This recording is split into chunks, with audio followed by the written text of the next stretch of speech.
There is this Buddhist monk who just wraps himself all in gift wrap.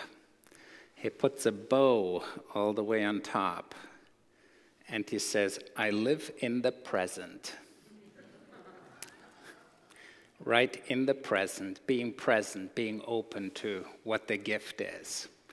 Isn't that what it is about? Because yesterday is history, tomorrow is mystery. Today is a gift, today is a present. That's why we call it a present. So what is this present right now inviting us into?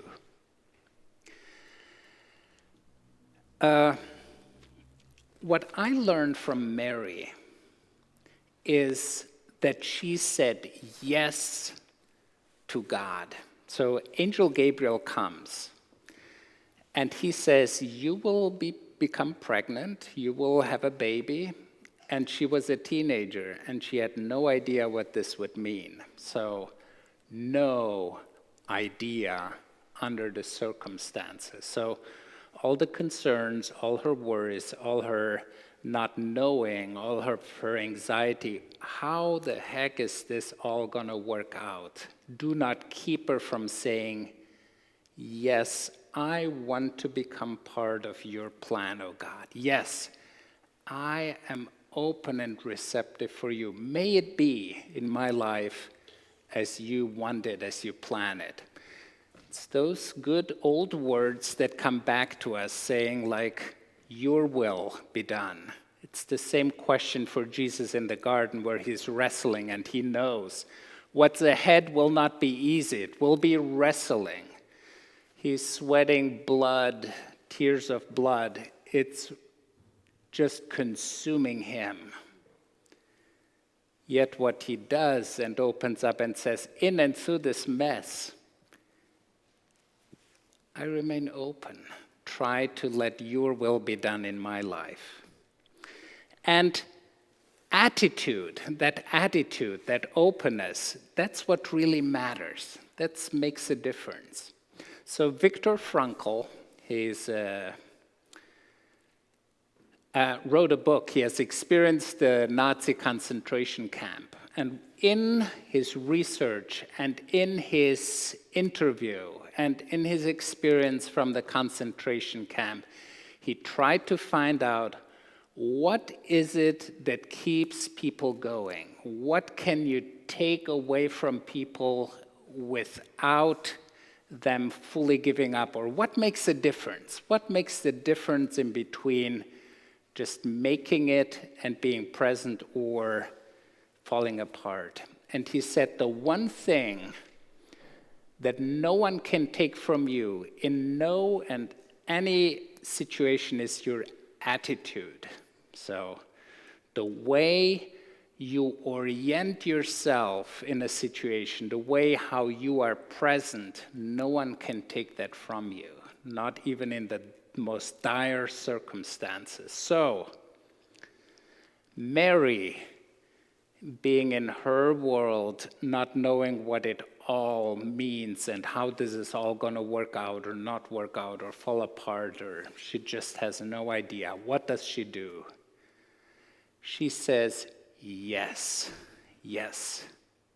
Instead of running from it, instead of hiding under a blanket, instead of, whoa, this is so much more. And she may have had all those experiences too, but in the end, what she says is yes. So are we saying yes when the angel speaks to us that we are to bring Jesus into the world? That's what we have in common with Mary. Mary is to bring Jesus into the world, and that's what we are to do as well. Now, that doesn't keep us from experiencing the messiness of life, and it's hard to even imagine what that must have been like during those times, during the first Christmas. It definitely was not all neat and comfortable, like wrapped with a bow and all perfect. I don't know about you. Anyone here who lives a perfect life? We may put makeup on, we may dress up nicely, we may put it all neat and have it look beautiful on the outside, but when we go a little bit more deeper, we all have our struggles, we all have our messes, we all have our places where we're stuck, where we feel like not making progress. So into that situation, Emmanuel, God comes into our mess, into our brokenness, into our limitations. Second thing that really matters to me about this scripture reading is that Mary doesn't just stay where she is, she goes to her cousin Elizabeth. And there is something about having friends, having cousins, hanging out together. You know what?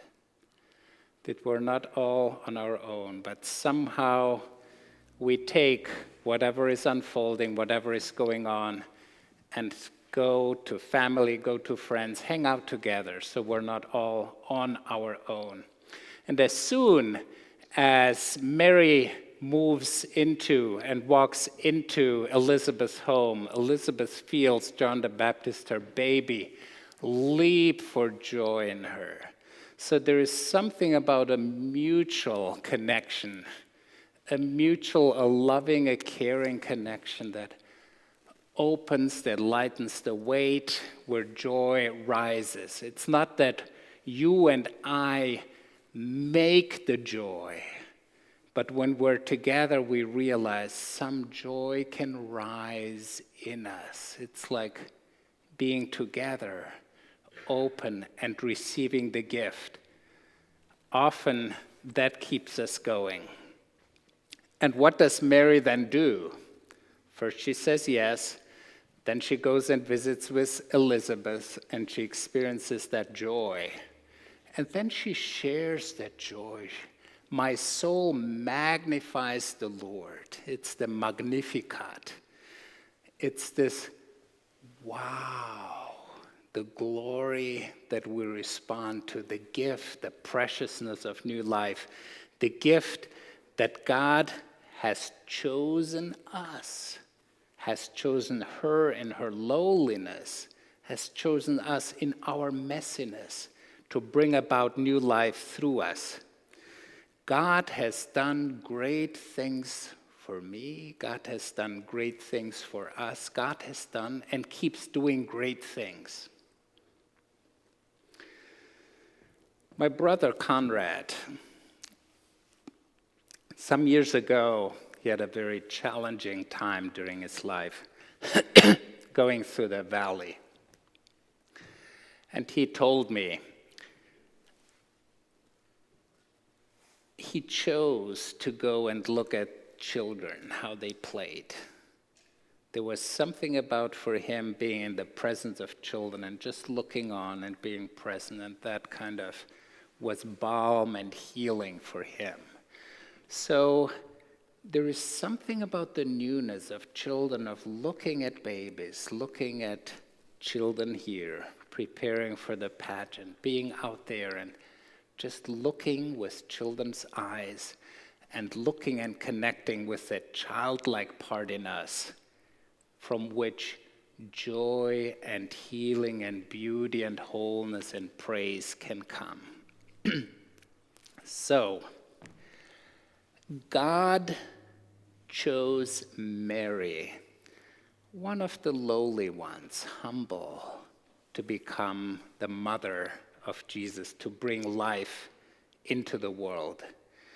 God chooses you to bring about new life into the world. Will you say yes to God? Will you say yes to God's gift? And will you offer yourself, just like Mary, to be that carrier, that bringer of good news, of great joy? What will you do about that? God is choosing you. Will you also choose God and choose that joy to share?